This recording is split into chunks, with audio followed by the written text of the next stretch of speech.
Good evening, everyone. Welcome to the Reclaiming My Life podcast. Tonight, we are so excited. We have a very special guest with us. But of course, if this is your first time joining us, a little bit about Reclaiming My Life. Reclaiming My Life is about trials, challenges, and trauma that my co authors and I experienced, how we overcame that trauma, and reclaimed our lives. Please meet my co authors, Miss Joanne Bellamy.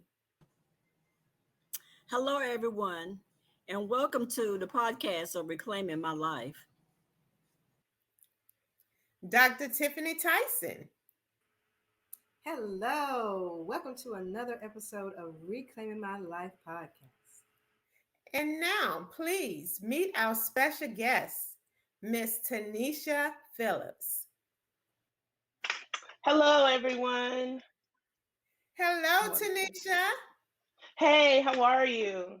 Doing wonderful. How are you? I am doing great today. I've had a fabulous day.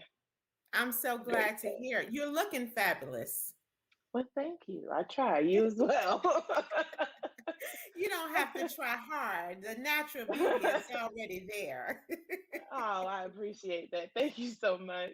You're so welcome.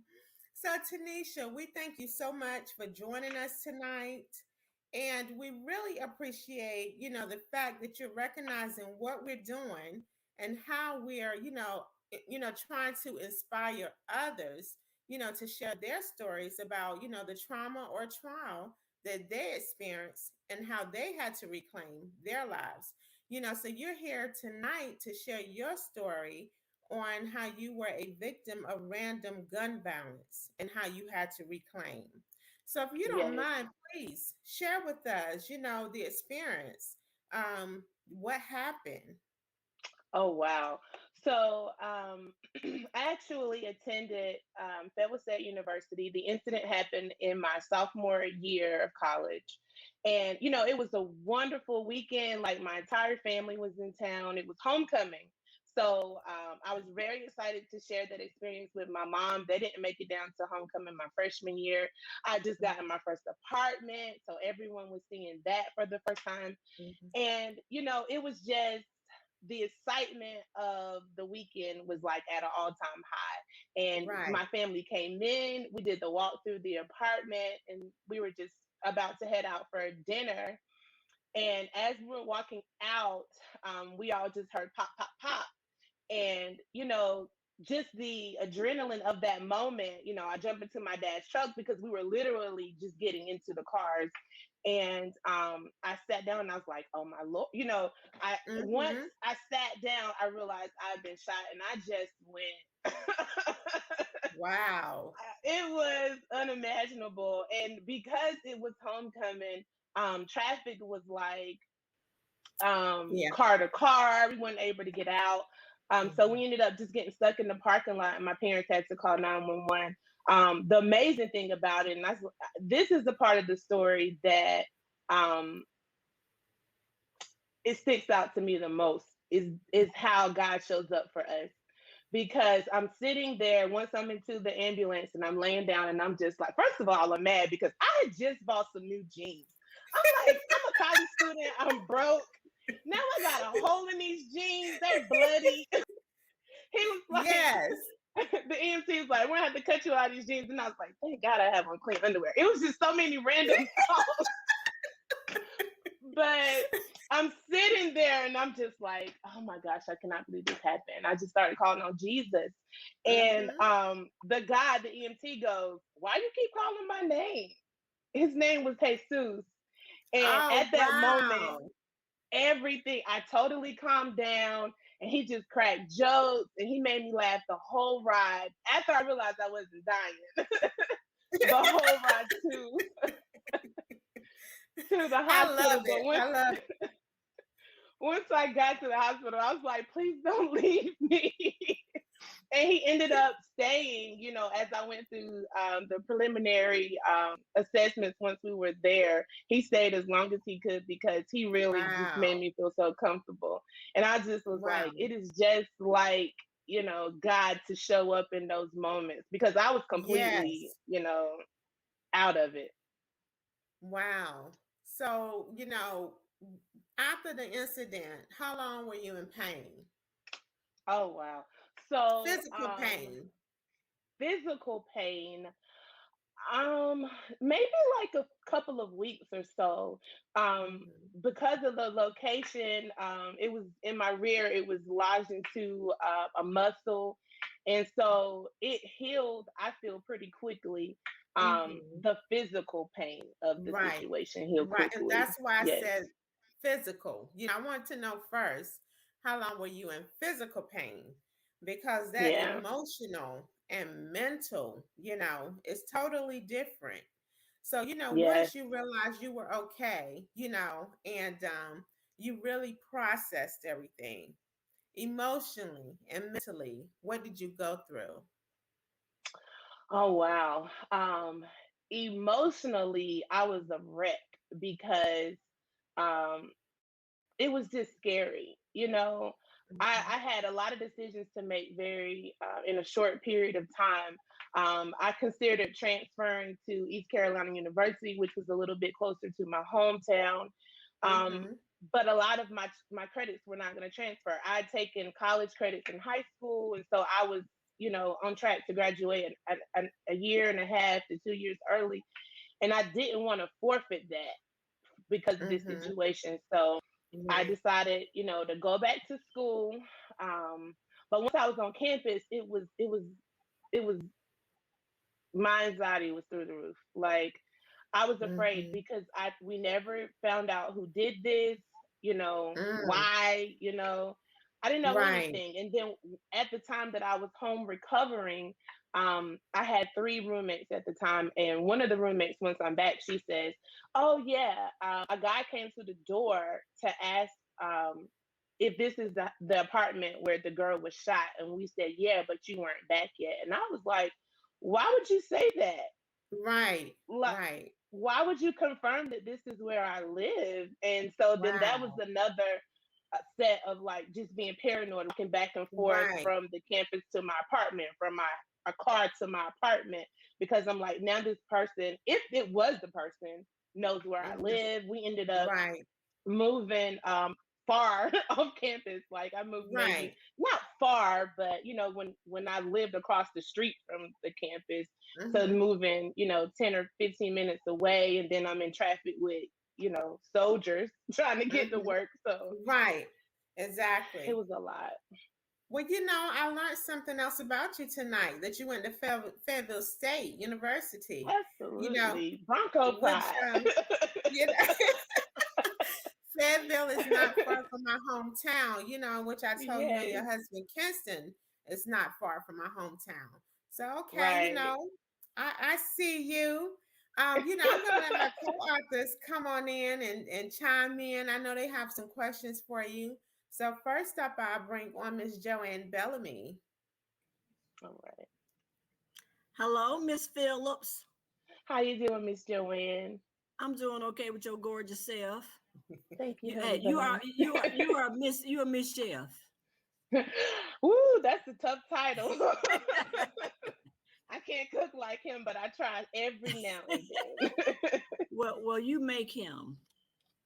Oh, thank you so much. I thank God for sparing your life. I really do, because you've been through Yes, a great ordeal. So I really thank for the Lord for sure. sparing you just to be here. I have a question. Sure.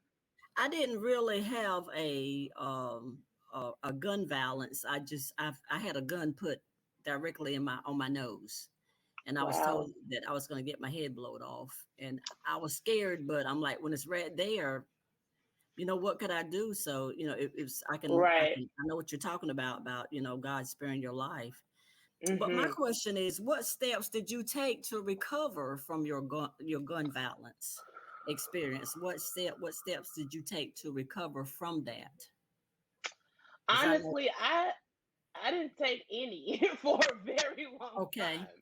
I okay, just I took on the mindset of just trying to keep it moving. So yeah, I overwhelmed myself with classes. I maxed out every semester. I went to school during the summer, so that I okay, could graduate in 3 years. Like I really just wanted to be out of there as fast yeah, as possible. yeah, I would go to class and come back and go to sleep before it was dark because I wanted okay, every day to be over. So I did that for a really long time. And it wasn't yes, until the pandemic that I actually started making moves and taking steps to deal with the roots of my anxiety and the root of some of the yeah, fear that I had yeah, when I started therapy. So yeah. that was a You were long awesome. time. Yeah, yeah, yeah. Yes, so That's really Tanisha, great. Yeah, yeah. And Miss yeah. Joanne, I'm sorry. I It's just want okay. to ask real quick, since she said this 2020 is when she took action for Wow. therapy. So what year was it that you were shot? Wow. So that was like 2003, 2004. Wow. 17 So years later, you Yeah. took Hmm. action to get some therapy. Yeah. Okay. yeah, Wow. Yeah. Yeah. I didn't realize. At, at one point, I had a doctor that was just a phenomenal doctor. She didn't Hmm. rush me out. So maybe in 20 maybe around 2012, I had a physician that she said, "Hey, it sounds like you may be experiencing high anxiety." And she talked to Wow. me about anxiety, and it was at that time that I Yeah. realized, Yeah. the thoughts that I had were not normal. The fear that I Wow. experienced almost daily was not normal. I just thought, I was just this overly cautious, super conservative, like I Mm-hmm. don't take chances with my life type of girl. And my friends all know I take very calculated risks, like Yeah. very. So Okay. um, that was my norm for a really long time. Mm-hmm. I, Okay. I commend you. I commend you very highly. I commend you because you took great steps and just keeping yourself going and involved in things to keep you going. It didn't get you, you didn't just crash down. You just kept on moving to overcome it. So I thank God for you. Mm-hmm. Thank you. I do. I thank Yes. the Lord for you. Mhm. Strong Thank you Thank you so woman. so much. much, Miss Joanne. Yes, Yeah. you're right, Yes. Miss Joanne, a very strong woman, Strong woman. Yeah. and that, I'm sitting here and those are my thoughts, Yeah. you have to be a very strong person, Yes, definitely. to carry Definitely. it for so long before you Yeah. actually seek Yeah. therapy. And Yeah. I was actually getting a little emotional I because, know. we said 17 years really, Yeah. before you Yeah. actually like, I need to talk about this. Yeah. And for Yeah. me, being violated sexually, Mhm. it was 30 years before I actually Wow. started talking about it. So, Yeah. that Wow. really, I just want to say to people that it's not too late to seek Right. therapy. No, no, no, no. It's It not Right. is too late never too to Never too talk late. to late. someone. Never It's too not too late. late to release, to let Yeah. go and Yeah. to, really become your own. Because Yeah. I Yes. know, although it was 30 years that I was carrying that pain, sometimes having nightmares, and Yeah. not talking Yes. to anyone, I was doing it by myself, Yeah. but once I was able to release and Yes. talk, then I had so many other people to say, me Yeah. too, me Yeah. too. Mhm. You with people every day and have no idea that That's they're true. going through some of the same things, That's that you've true. experienced. Right. That's That's true. why we have this platform to Yes. inspire. to Yes. encourage, Yes. empower, Yes. and motivate others to Yes. reclaim their lives, you know. Yes. And I'm just so thankful that we've all reclaimed. Yes. Thank God. Whew. Yes. I'm gonna bring on Dr. Tiffany Tyson. I know she wants to chime in here. Okay. Hello, beautiful. How are you? Doing good. How are you? I'm doing wonderful. First of all, I just want to commend you for being able to come on the platform tonight and to tell your story. You know, Yes. often it's difficult to even talk about violence and things of this nature. And to commend, I want to give a shout out to the EMS for being there for you, the medical Yes. personnel that responded, because He was sometimes, phenomenal. yes, yes, they are the first persons you see, and they can, help you, calm you down, get you prepared for what you're going to be experiencing when you get to the emergency room. And so sounds like he was a phenomenal person. As you said, Jesus. Jesus. And just to you, because you didn't let that, some, young women, young men, when they are experiencing a violence like that, they shut down. They don't want to go back to school. They pretty much go home, and you kept going. You were like, okay, this may have happened, and that was like your survival mode. You said, this is what's happened, but I'm not going to let this stop me. I'm going to take as many classes as I can, and sometimes keeping active helps you block out what has actually happened. But not only did it help you block out, but it also helped you graduate, and here you are today. And so Yes. many people would have just, sit at home and say, I don't want to get out of the house. I don't even want to go out the door because of the fear of not knowing what's around the corner. Or did you even experience any flashbacks? Like when you see things on television now, we've had a couple shootings. How do you even feel when you see those type of things on television now? Yes, it's so heartbreaking for me. Honestly, I try to not consume a lot of that. I just pray when I hear about the situations. But I I have been diagnosed with PTSD. Firecrackers, Fourth of July was not really my thing. um, Mhm. Loud, unexpected noises. Like my kids always say, "Mom, you're so scary," because I get startled so easily. So those are things that I've noticed that I still struggle with. But large crowds, I was like, ooh, almost thank God for COVID because I was like, I can't come. COVID is out. Mhm. But um, it gave me the escape of not putting myself in uncomfortable situations. But now, because of therapy, I just decide, no, I'm not going. Like, I don't have to try to come up Mhm. with an excuse because it's just a no without an explanation at times. So, Mhm. but yeah, like riding, one incident was like riding to uh, the first time I was on public transportation down here in Atlanta, and the first stop was fine. But the second stop, so many people got on, I started to get anxious. And Antonio grabbed my husband, grabbed my hand, and he's like, "Are you okay? You know, just look at my face and, you know, focus on me and not all the people around me," because it was just so much. So those are some of the things that I've had to overcome for sure. Mhm. Now, do you have any tips that you would like to share with our viewing audience that may be listening tonight on how to give them hope or to bring more awareness or even safety, to be more safe with their surroundings? I'm not even sure I could give tips on safety because I mean I was at my home with my family, my mom, my Mhm. dad, like I wasn't doing anything. So I'm aware that there are just random things that happen in life. But I would say definitely Jesus in therapy. Like I've made note and I talked about it on my social media about, I call it my Jesus plus my therapy movement or moment, Yes. where I really worked on my relationship with Christ and to learn Him for myself and really apply the scriptures that I've known since I was a little girl to my life, and they became alive in my life, and it just really meant more to me and it helped me. And then therapy, you know, just learning techniques and coping skills to deal with it on a daily basis. I love that. Jesus, the Jesus and hope and therapy movement. I love that. because Yes. we need those coping skills, and it sounds like you've been able to rely on those to help get you through even now, to help you in your current life, and help you be able to move forward, and again sharing your story with other women so that they don't have to feel afraid, and that and live with inside of the confinements of their home, but be able to branch out and continue life. So that's wonderful. Yes, Yes. Yeah. absolutely. Thank you so much, Dr. Tyson. Thank you. So, Miss Tanisha, you are on the road to recovery and reclaiming.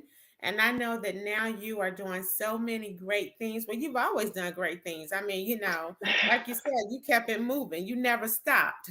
In the midst Yeah. of it all, you was like, no, I'm unstoppable. But I know you have a couple of books out, so if you would please share.